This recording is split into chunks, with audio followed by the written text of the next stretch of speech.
मंच पर उपस्थित जागरण ग्रुप के महेंद्र गुप्त जी, बिहार भारतीय जनता पार्टी के नेता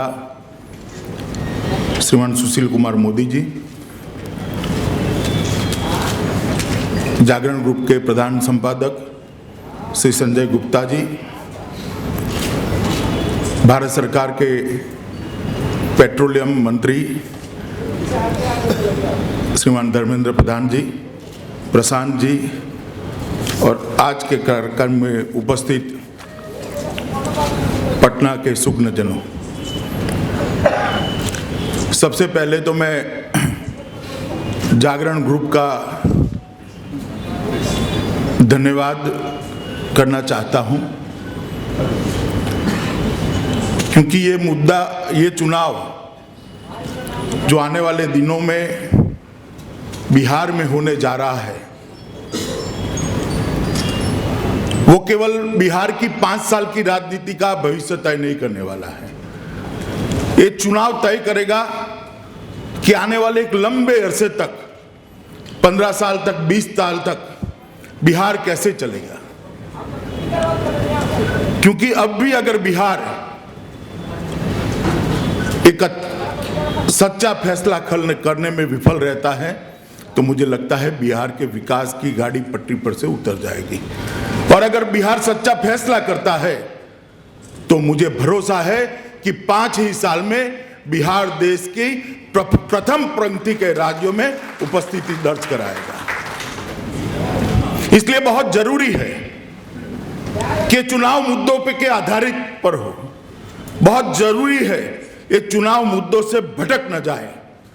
कोशिशें कितनी भी हो, मगर चुनाव को मुद्दे के आधार पर रखने का प्रयास समाज के हर व्यक्ति ने करना चाहिए जिसके मन में बिहार की और देश की चिंता है। ये समय की जरूरत है मित्रों कि ये चुनाव मुद्दों के आधार पर होना चाहिए।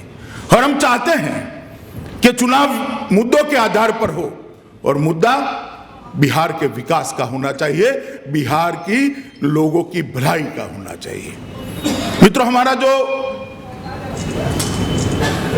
भारतीय संघ बना है उसमें फेडरल स्ट्रक्चर है। इस संघीय ढांचे के अंदर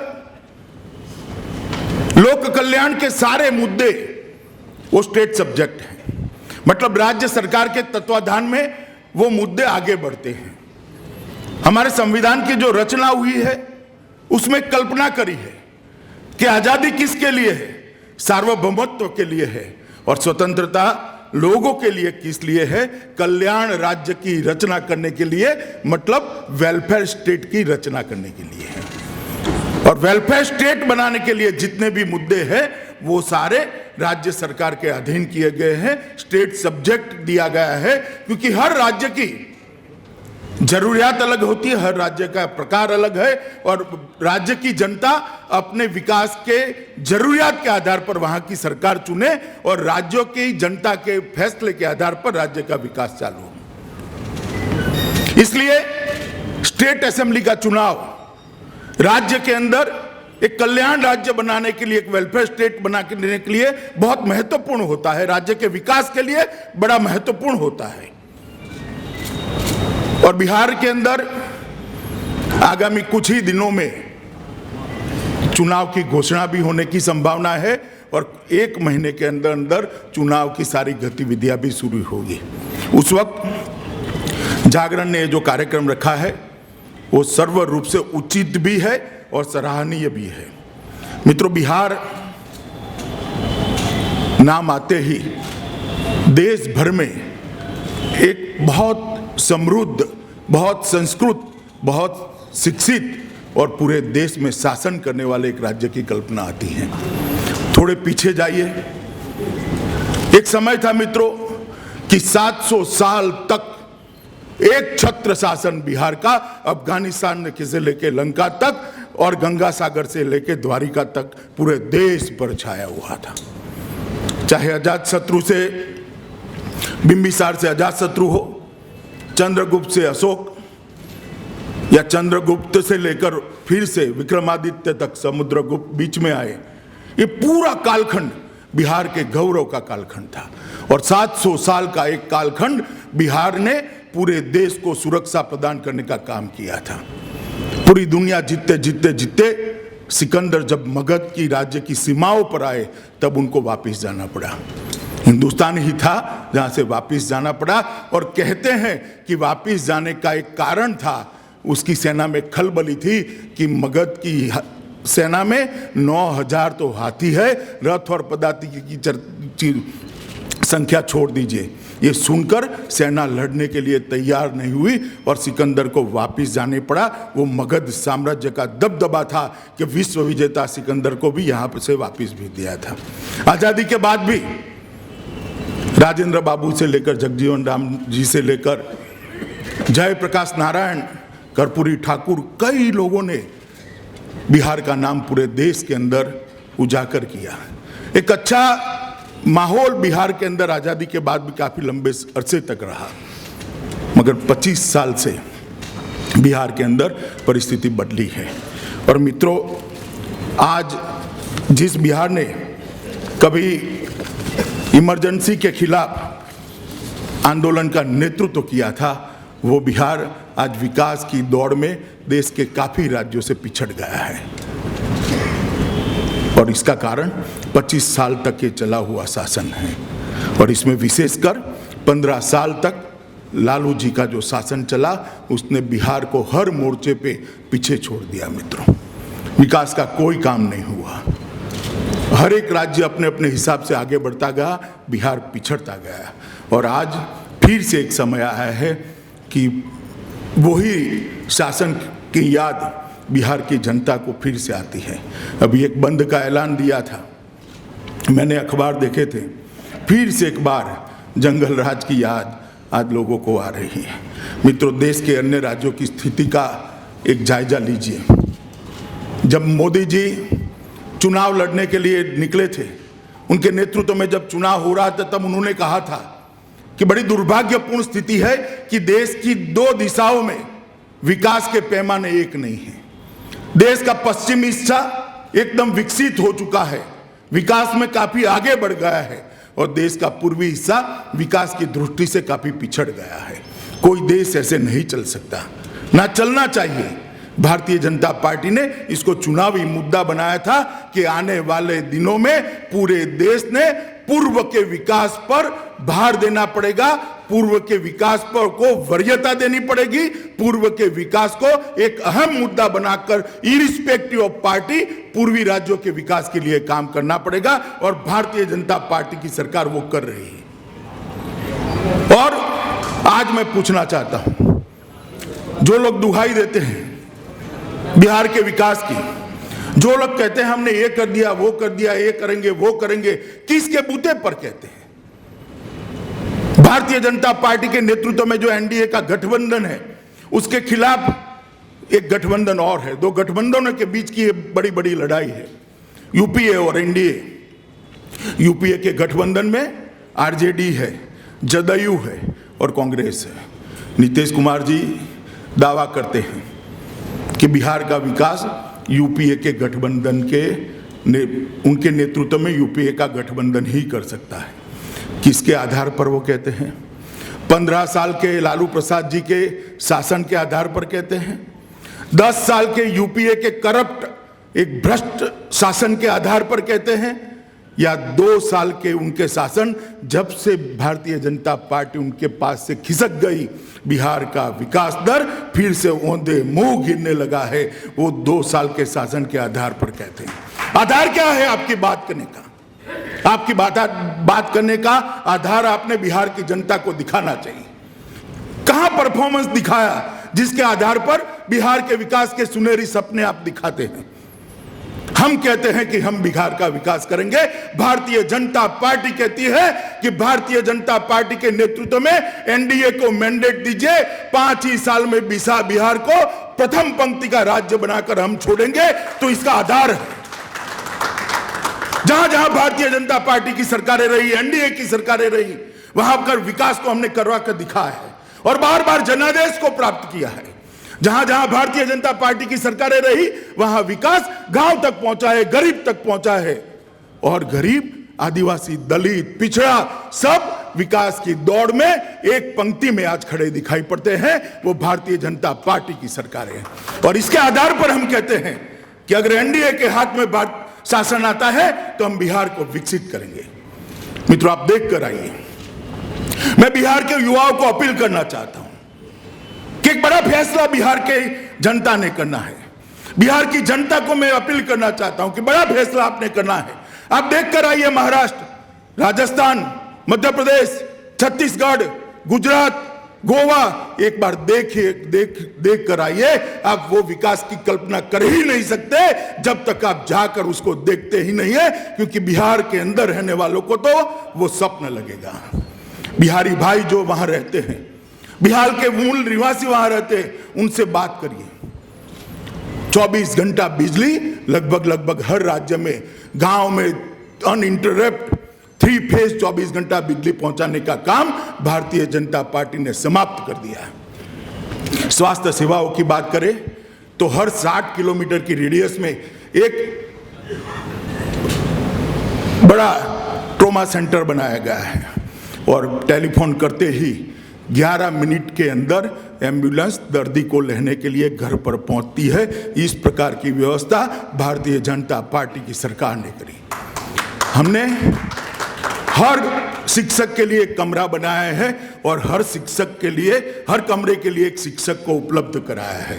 और ड्रॉप आउट रेशियो जो हमारे शासित राज्य है, जहां हमारा शासन आने के पहले 39% से 43% तक रहता था, उसको 7% के अंदर डालने का काम भारतीय जनता पार्टी की सरकारों ने किया है। और एनरोलमेंट जो 60% तक था, उसको 93% पहुंचाने का हमने काम किया है। दुनिया भर से इन्वेस्टमेंट आया है, रोजगारी आई है, रोड बने हैं, रास्ते बने हैं, सिंचाई की व्यवस्था हुई है। कल्पना भी नहीं कर सकते कि किसी एक राज्य का कृषि दर 15% 6 साल तक रहता है। मध्य प्रदेश ने कर दिखा है, एवरेज 15% कृषि विकास दर को मध्य प्रदेश ने करके दिखाया है। हम इसके आधार पर कहते हैं, हमारी पार्टी की परंपरा है, हमारे नेतृत्व की परंपरा है कि शासन जब मिलता है तो उपभोग के लिए नहीं होता है, शासन लोगों के कल्याण के लिए होता है, गरीबी को दूर करने के लिए होता है, और उसको हमने चरितार्थ किया है। बिहार में भी जब तक भारतीय जनता पार्टी शासन में हिस्सेदारी थी, नेतृत्व हमारा नहीं था, नीतीश जी नेतृत्व करते थे, मगर जितना भी विकास हुआ इसका एकमात्र कारण था तो भारतीय जनता पार्टी के 90 से ज्यादा विधायक सरकार पर कंट्रोल करते थे, इसलिए सरकार सही दिशा में जा रही थी। मित्रों, यही एक कारण है। और जैसे ही भारतीय जनता पार्टी बाहर आई, कांग्रेस और लालू जी के समर्थन से आपने शासन चलाना शुरू किया। फिर से एक बार लॉ एंड ऑर्डर का क्या हुआ, मैं आंकड़ों में नहीं देखना चाहता, जाना नहीं चाहता, मैं आंकड़ों में जाना नहीं चाहता। मित्रों, लॉ एंड ऑर्डर का क्या हुआ, विकास दर का क्या हुआ, कितने कारखाने लगे? आपने कहा था 24 घंटा बिजली देंगे, बिजली पहुंची या नहीं पहुंची? आज भी गांव में 12 घंटे से ज्यादा बिजली नहीं आती है, जिला सेंटर पर भी 15 घंटे के आसपास बिजली आती है। अगर वो काम आप नहीं कर पाए हैं 10 साल के लिए, तो आप कैसे कह सकते हैं कि आने वाले दिनों में हम बिहार को आगे ले जाएंगे? और मित्रों, गठबंधन जो बनाया है वो गठबंधन का कभी न कभी शासन रहा है। बिहार की जनता ने कांग्रेस को भी शासन दिया है, लालू प्रसाद जी को भी 15 साल शासन दिया है और नीतीश जी को भी शासन दिया है। अब अगर एक ही प्रयोग छूटता है तो वो भारतीय जनता पार्टी का है। मैं बिहार की जनता को कहने आया hूं कि एक बार भारतीय जनता पार्टी पर भरोसा करिए, आपको हम विकास कैसे होगा वो दिखा देंगे। मित्रों,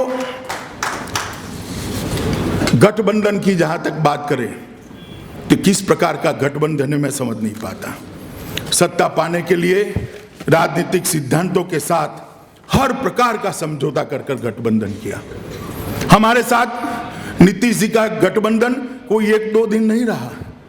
उस वक्त हम सांप्रदायिक नहीं थे, और सांप्रदायिक थे तो हमारे साथ से सत्ता पर क्यों बैठे? सवाल सांप्रदायिकता का नहीं है, सवाल प्रधानमंत्री बनने की महत्वाकांक्षा पूर्ण नहीं हुई, इसलिए आपने गठबंधन तोड़ा है। और बाद में किसके साथ गए? 20 साल तक जिसके विरोध में नीतीश जी हर रोज गीत गाते रहे, बिहार की जनता को कहते रहे कि लालू जी ने बिहार को तबाह किया है, बर्बाद किया है, परिवर्तन करना चाहिए, और परिवर्तन के नाम पर जो वोट मांगे थे, जिनके खिलाफ वोट मांगे थे, उनका साथ लेकर आज आप चुनाव लड़ने के लिए निकले हैं। नीतीश जी और लालू जी दोनों को मैं पूछना चाहता हूं, कैरियर कहां से शुरू हुई थी आपकी? याद करिए कहां से शुरू हुई थी। जयप्रकाश नारायण के आंदोलन से आपने नेतृत्व के पाठ पढ़ना शुरू किया था। आंदोलन किसके खिलाफ था? किसके खिलाफ था? कांग्रेस के खिलाफ था।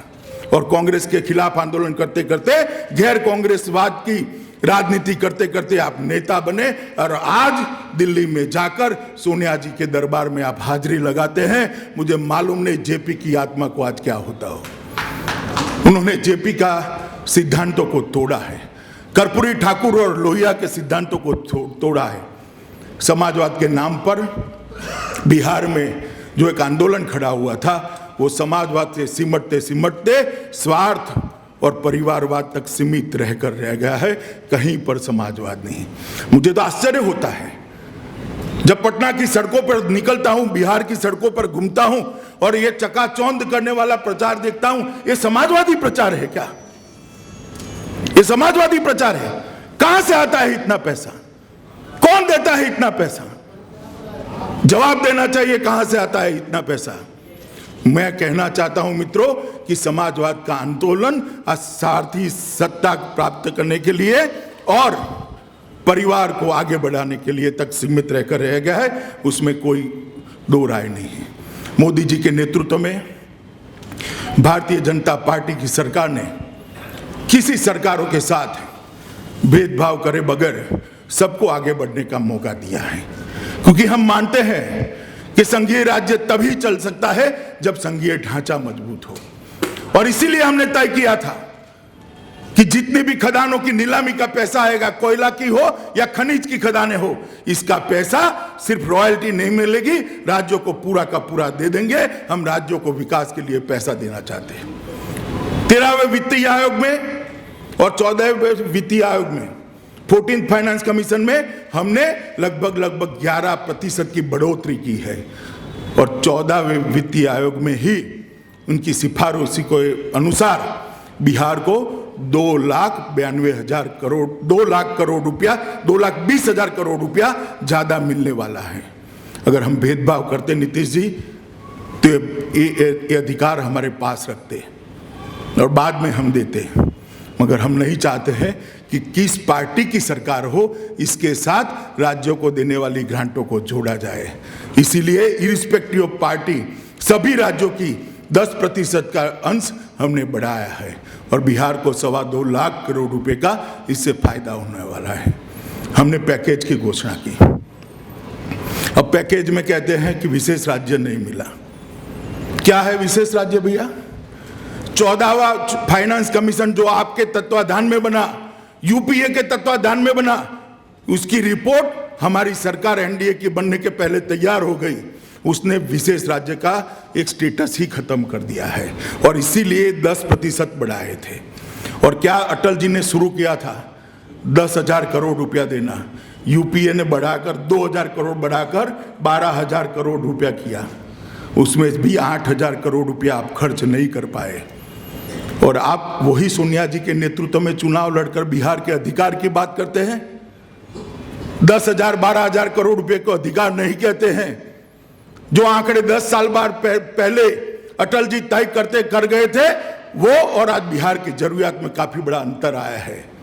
यूपीए से आप एक पैसा नहीं ला सके, जो पैसा मिला था वो खर्च नहीं कर सके।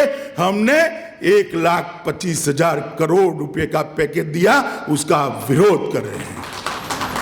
बिहार की जनता इसका हिसाब मांगे। मैं बिहार की जनता को अपील करना चाहता हूं, क्या आपको रोड नहीं चाहिए? बिजलीकरण के लिए पैसा नहीं चाहिए? शिक्षा की व्यवस्था नहीं चाहिए? कृषि यूनिवर्सिटी नहीं चाहिए? स्किल डेवलपमेंट नहीं चाहिए? अनेक प्रकार के काम ये 1,25,000 करोड़ रुपया में होने वाला है। और 1,25,000 करोड़ के अलावे जो 8,000 करोड़ रुपया आपने खर्च नहीं किया उसको भी फिर से देने का वचन मोदी जी देकर गए हैं। 40,000 करोड़ रुपया जो चालू योजनाएं हैं इसको देने वाले हैं, मगर राजनीतिक कारणों से इसका भी विरोध करना, और अगर आप मानते हैं कि बिहार की जनता को मालूम नहीं पड़ेगा कि सच क्या है, तो नीतीश जी बिहार आपको मालूम नहीं है, बिहार का मतदाता सब चीज़ें समझता है। और मित्रों, मैं आपके माध्यम से, इस कार्यक्रम के माध्यम से बिहार के सभी मतदाताओं से यहाँ अपील करने आया हूँ कि बिहार में परिवर्तन सिर्फ बिहार के लिए नहीं चाहिए। बिहार में तो विकास होगा ही होगा, मगर एक बात समझ लीजिए, जब तक यूपी, बिहार और बंगाल वो तीनों जगह पर ठीक विकास नहीं होता, तब तक देश कभी 10% का ग्रोथ रेट अचीव नहीं कर सकता। इतने बड़े जनसंख्या और भूभाग को छोड़कर देश आगे नहीं बढ़ सकता। देश को अगर 10% विकास दर हासिल करना है तो उसकी पूर्व शर्त है कि बंगाल, बिहार और उत्तर प्रदेश के अंदर विकास चालू हो। बंगाल, बिहार और उत्तर प्रदेश के गांवों में समृद्धि पहुंचे, बंगाल, बिहार और उत्तर प्रदेश के गांवों में रोजगारी पहुंचे, बिहार के हर गांव में शुद्ध पीने का पानी, बिजली, स्वास्थ्य सेवाएं, शिक्षा और रोजगारी पहुंचाने का काम होगा, तभी जाकर बिहार देश के विकास दर के अंदर वृद्धि कर पाएगा। बहुत सारी संभावनाएं पड़ी। मित्रों, मैं जिस प्रदेश से आता हूं वहां 1200 फुट के नीचे पानी पहुंच गया है। वहां पर हम 10% से ज्यादा ग्रोथ रेट लेते हैं। बिहार पर तो मां गंगा की मेहरबानी है, कृपा है, पानी ही पानी है। ठीक से जल प्रबंधन कर दिया तो एक कोना प्यासा नहीं रह जाएगा, इतना पानी बिहार से दरिया में बह जाता है। मगर इच्छा शक्ति चाहिए।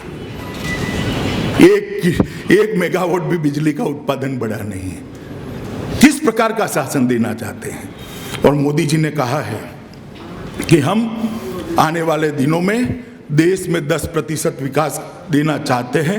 इसका ही मतलब है कि हम बिहार को विकास के रास्ते पे आगे ले जाने के लिए कटिबद्ध हैं। नीतीश जी ने, अभी भी मेरा तो मानना है कि चुनाव के अंदर राजनीतिक मुद्दा बनाने के लिए, विकास के लिए जो सहकार भारतीय जनता पार्टी के नेतृत्व में एनडीए की सरकार, केंद्र की सरकार, मोदी जी की सरकार दे रही है, उसको साथ देना चाहिए मित्रों। और गठबंधन जो नीतीश जी ने किया है वो इस तरह का गठबंधन है। मैंने पहले भी कहा था कि पूरे बिहार में घूमते हैं, फोटो एक ही दिखाई पड़ती है, लड़ रही है 3 पार्टियां। आपने देखा है भैया, कहो लालू जी का फोटो कहीं दिखाई पड़ता है? दिखाई पड़ता है? लालू जी का फोटो नहीं चाहिए और लालू जी के पार्टी के वोट नहीं चाहिए। अगर गठबंधन की शुरुआत ही ऐसी है तो अंत क्या होगा वो आप समझ कर चलिए मित्रों। आने वाले दिनों में अगर बिहार के अंदर, बिहार को एक विकसित राज्य बनाना है, बिहार की विकास की सभी संभावनाओं को 100% एक्सप्लोर कर एक डेवलप स्टेट बनाना है, तो एक ही रास्ता है मित्रों। और मेरा अपील भी है कि एनडीए के यहाँ सरकार बनाइए और मोदी जी के नेतृत्व में, अगर भारतीय जनता पार्टी के नेतृत्व में एनडीए की सरकार बनती है तभी जाकर यहाँ विकास होगा। मित्रों, मोदी जी ने लगभग 1.25 साल के अंदर कई सारे ऐसे काम शुरू की है जिसके कारण गरीब का आज स्वमान जागृत हो रहा है। इतनी सारी सरकारें आई, इंदिरा जी की गरीबी हटाओ के नारे से लेकर ये यूपीए की सरकार तक, भारतीय जनता पार्टी के अलावे किसी ने गरीबी का विचार नहीं किया। अगर किया होता तो देश में 60 करोड़ लोग बैंक अकाउंट के बगैर के नहीं होते। मोदी जी ने जन धन योजना शुरू कर 15 करोड़ लोगों को बैंक अकाउंट अपने घर में पहुंचाने का काम किया है मित्रों, और उसकी मखौल उड़ाते हैं। क्या मिल गया बैंक अकाउंट से? नीतीश जी आपको जो फीडबैक देते हैं वो लोग ठीक फीडबैक नहीं देते हैं। मैं आपको बताना चाहता हूं कि जिन 15 करोड़ लोगों ने बैंक अकाउंट खुलाया था उसमें से 3 करोड़ से ज्यादा लोगों को 5,000 तक का ओवरड्राफ्ट अपने अकाउंट में मिल गया है। मेरी एक कॉन्स्टिट्यूएंसी की बात आपको बताना चाहता हूं मित्रों। एक ठेले वाला है मेरी कॉन्स्टिट्यूएंसी में, जो थोक बाजार से सब्जी लेकर घर घर जाकर सब्जी बेचता है। सुबह 1,000 रुपया किसी के पास से सूद पर उठाता था तो 100 रुपया सूद वहीं कट जाता था, 900 मिलता था। सब्जी बेचकर शाम को 1000 जमा कराना पड़ता था। आज उसको बैंक के अंदर से ओवरड्राफ्ट में से 1000 रुपया मिल जाता है। 100 रुपया घर पे ले जाकर वो सेविंग करता है। ये भारतीय जनता पार्टी की जन धन योजना है। अगर आपको समझ में नहीं आता है तो मैं समझाता हूं। इसी जन धन योजना के माध्यम से आज 15 करोड़ गरीब लोगों को बीमा देने का काम भारतीय जनता पार्टी की सरकार ने किया है।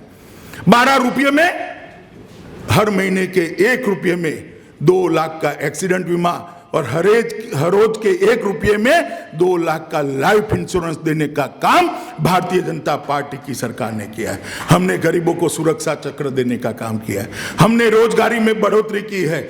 हमने महंगाई को घटाया है। हमने विकास को आगे बढ़ाया है, विकास दर को बढ़ाया है। नया इन्वेस्टमेंट ये भारतीय जनता पार्टी की सरकार लेकर आएगी मित्रों। और हमने दुनिया में भारत का नाम आगे बढ़ाने का काम किया है।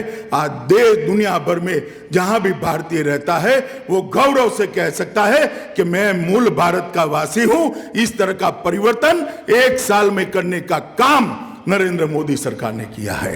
नरेंद्र भाई 1,25,000 करोड़ रुपया तो यहां भेज सकते हैं। चालू योजनाओं के लिए और 40,000 करोड़ भी भेज सकते हैं, मगर यहां की सरकार इसके खिलाफ मोर्चा बांध कर रहेगी, मोर्चा निकाल कर रहेगी और भ्रष्टाचार और जंगल राज में लिप्त रहेगी। तो मित्रों 1,65,000 करोड़ भी आगे के बजट की जगह, लोगों के उपयोग में आने की जगह कहीं और चले जाएंगे।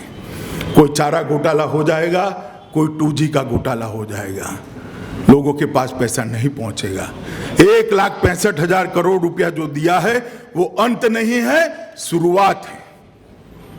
और शुरुआत जो की है उसको एक अच्छे तरीके से बिहार के विकास में खर्च करने के लिए एक अच्छा शासन चाहिए, अनुभवी शासन चाहिए, प्रामाणिक शासन चाहिए, शिस्तबद्ध पार्टी के अंदर बंधा हुआ एक नेतृत्व चाहिए। तब जाकर बिहार के अंदर विकास हो सकता है। और एक काम भारतीय जनता पार्टी के नेतृत्व में एनडीए ही कर सकता है मित्रों। हमने जहां जहां हमारी सरकारें हैं वहां जाकर देखिए, सबसे ज्यादा भारतीय जनता पार्टी की सरकारों का अगर कहीं फायदा हुआ है तो पिछड़ों को हुआ है, आदिवासियों को हुआ है, दलितों को हुआ है। क्योंकि सरकार की सारी योजनाएं अगर ठीक से अमल में आ जाती है, इंप्लीमेंट हो जाती है, तो फायदा गरीब का ही होता है। गांव में बिजली पहुंचती है तो गरीब का ही फायदा होता है, स्वास्थ्य सेवाएं पहुंचती है तो गरीब का ही फायदा होता है। बिहार को विकास के रास्ते पर आगे ले जाने के लिए मैं यहाँ कोई राजनीतिक टीका टिप्पणी करने नहीं आया। बहुत सारी बात है बोलनी है, तो जब सभाएं करेंगे तब बोलेंगे। मगर आज ये जागरण के मंच से मैं बिहार की जनता को अपील करने के आया हूं कि इस बार गलती न करे बिहार की जनता। फिर से जंगल राज आएगा वो समझ लीजिए, फिर से भ्रष्टाचार आएगा वो समझ लीजिए। अगर विकास चाहते हैं, बिहार का हम विकास चाहते हैं, तो भारतीय जनता पार्टी के नेतृत्व पर भरोसा करिए, श्री नरेंद्र मोदी पर नेतृत्व पर भरोसा करिए और एनडीए की सरकार बनाइए। 5 साल का एक मौका बिहार की जनता भारतीय जनता पार्टी को दे, वो प्रार्थना करने के लिए मैं आया हूं। आपने लालू प्रसाद जी को 15 साल दे दिए, नीतीश जी को 10 साल दे दिए और कांग्रेस को आजादी से 90 तक का पूरा समय दे दिया। एक 5 साल भारतीय जनता पार्टी के नेतृत्व में एनडीए को देकर देखिए। मैं जानता हूं दूसरी बार हमें अपील करने के लिए नहीं आना पड़ेगा। आप भारतीय जनता पार्टी का बिहार की जनता मन से स्वागत कर कर फिर से एक बार भारतीय जनता पार्टी के को अधिकार देगी। इस तरह का शासन हम देंगे और हर जगह पे ऐसा हुआ है, बार बार हमारी सरकारें चुन कर आई है मित्रों। ज़्यादा लंबी बात न करते हुए विशेष कर बिहार के युवा को और बिहार की अंदर बसते हुए सारे गरीब, पिछड़े और दलितों को मैं हृदय से अपील करना चाहता हूं कि मित्रों बहुत हो चुका, अब परिवर्तन करना है और परिवर्तन कर कर विकास करने वाली एक सरकार लानी है। जो सरकार मोदी जी के नेतृत्व में केंद्र सरकार का सहयोग लेकर बिहार के स्वाभिमान को जागरूक कर कर यहाँ रोजगारी और यहाँ टैक्स का जनरेशन कर कर बिहार का विकास कर पाए, ऐसी पारदर्शी सरकार लाना है। इसीलिए मैं आज विशेष कर युवाओं को, गरीबों को, पिछड़ों को और दलितों को अपील करना चाहता हूं कि अपने मत का अधिकार सोच समझकर उपयोग करिएगा और भारतीय जनता पार्टी के नेतृत्व में एनडीए को सरकार बनाने का मौका देकर बिहार के विकास में अपना योगदान करिए। यही प्रार्थना। वंदे मातरम।